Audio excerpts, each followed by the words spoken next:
All week, I done told y'all what's up. And for some reason, y'all continue to come back and do the same thing that y'all did. I don't know what story y'all trying to get out of me. I don't know what image y'all trying to portray of me. But it don't matter what y'all think, what y'all say about me. Because when I go home at night, the same people that I look in the face, my family, that I love, that's all that matter to me. Remember when the Super Bowl was all about the game, y'all? Not anymore, my pigskin deflated friend. This year's event has echoes of everyone suddenly becoming an expert on air pressure, problems with domestic abuse that have to be addressed, surly players making millions who couldn't care less about presenting a pleasing front, and maybe even the game. And we're all just buying into it like lemmings to the money green sea. Let's welcome to MidPoint, the man determined to change our views on all this. He's a former sports reporter and play-by-play vet who lives outside Boston and thus better like the New England Patriots or else.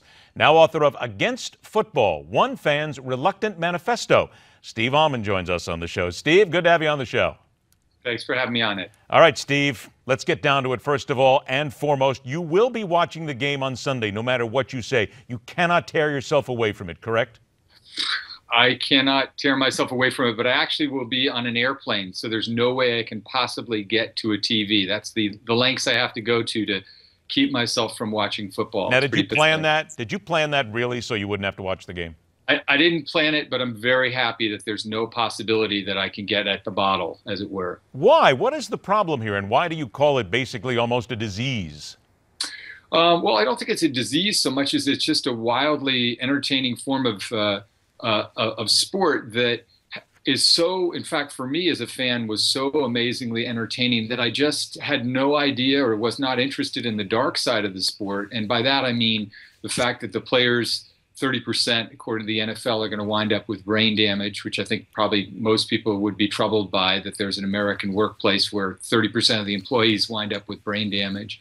But also the economics of the game, the way it normalizes violence, the gender roles. If I think about putting my 8-year-old daughter in front of a football game, which she sees basically as men defined as kind of quasi-soldiers in helmets bashing one another, and women defined as sexual ornaments, that's not how I want to parent. Those aren't the values that I want to pass along to either my son or my daughters. Okay, but wait a minute, Steve. Now, let's play devil's advocate here. Saying Sure. You are a parent indeed and you want to keep your child away from it, I think that's very laudable because there's many things there that parents would say they don't want their kids to see, yet as the parent, you get to make that decision.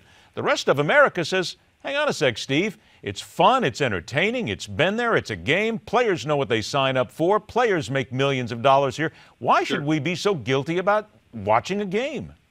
Well, those players, it's not the choice against football isn't about trying to interrogate the choice that players are making. I can understand exactly why they want to play the game. It's how they define themselves. It's how they have a place in the world, make a lot of money. It's about the fans' decision to sit on couches with our nachos and our everything else and to consume as a form of entertainment a game in which a third of the players are going to wind up with brain damage. Now, people make up their own minds. There are lots of things, lots of ways that Americans are complicit, myself included. I drive a car. Sometimes I eat meat. Those are things that I should be morally troubled by, and yet I still decide to do them. What I'm suggesting about football is it's not just a game. It's a billion-dollar industry. It has a profound impact on the way that we look at race and gender, on the way we spend tax dollars, and on the fact that we are rooting for players. And the moment that they are off the field, we really no longer care about them. It's a lot of the way I think sometimes that we view soldiers. We want to applaud for them in airports and put a bumper sticker on our car, but we're not really prepared to deal with the psychological or physical disfigurement that they suffer based on their sacrifice. We send them off to war with cheers, and we basically ignore them when they come home. Okay, but let's look at what the American people want. You've been around this business a long time. You know exactly what this means. Reality shows are out here. We have people who make heroes out of these folks. They basically toss them away when they're done. They say stupid things. They do stupid things. They basically look like complete idiots at times, but we love it. We give it huge ratings. It's an escape for everybody just to go ahead and be a part of it here. So the fact that the American public likes reality shows and makes stars out of them and makes them millionaires, and they make the football players millionaires, what's the difference? People will say, come on, it's all just fun. Well, what you're describing doesn't sound like fun to me. It sounds like a kind of sadistic pastime that people use, I guess, to fill a certain kind of loneliness or a void inside them. that's certainly the way that I used football. And it's wildly entertaining as a game. As a form of entertainment, Ed, it wins. You're absolutely right. It is the Doritos of the sporting world. It hits the bliss point every time. I've never watched a football game and said, that wasn't amazingly fun. That was an amazing escape for me from the sort of adult responsibilities and moral duties of being a parent or a citizen or whatever it is. There's no debate about that. What I'm really talking about has more to do with what is the price of the game? What are the other aspects? That's the only question that the book is really trying to ask. We know that football is great fun and hugely successful as a form of entertainment. What else is it that we're watching? So then what can the fan do, I guess, Steve? Because you're right in so many ways. There are certainly a lot of issues about sexual abuse that we are now getting involved in watching the National Football League. Drug abuse has been rampant here for many years. We have players who get involved off the field in many instances. We've actually had some get involved in vehicular homicides before in the past who've continued to play. So the fan's going to look at it and say, all right, Steve, look, I don't want to help anybody and I don't really want to push sexual abuse or any of these things forward here. What am I supposed to do? It's my game. How am I supposed to wean myself off this here? Yeah, well, listen, if you find a solution or somebody's got one, please, call me immediately, because I stepped away from the game. The conclusion I came to, Ed, your question is an honest one and it's the right one.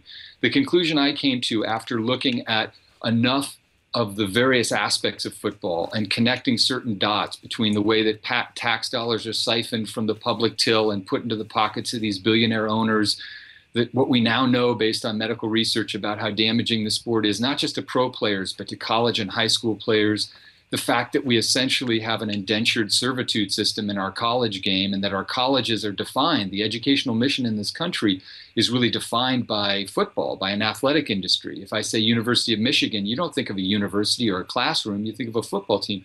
All of these things together made me feel like I wasn't enjoying watching the game, or the enjoyment that I felt was being overwhelmed by a sense that I was complicit with something that wasn't really aligning with who I think of myself as or how I want to be as a parent or citizen. So it's like a moral struggle. It doesn't mean that everybody who reads the book will say, I'm going to quit watching football, but it does mean that they'll understand that they're not just escaping, but they're actually, involved in a moral undertaking. What we consume in America is what we vote for. That's our form of voting. It's the most basic. We're going to have to leave it there, unfortunately, Steve. We're all out of time. But I will say this. You're bringing up some excellent points that the people now have to consider if they want to be fans, what they are supporting. The book is called Against Football, One Fan's Reluctant Manifesto. And there's a lot of things Steve has talked about that I've thought about over the years as well. Steve, thanks so much for joining us. Good luck. We'll talk again.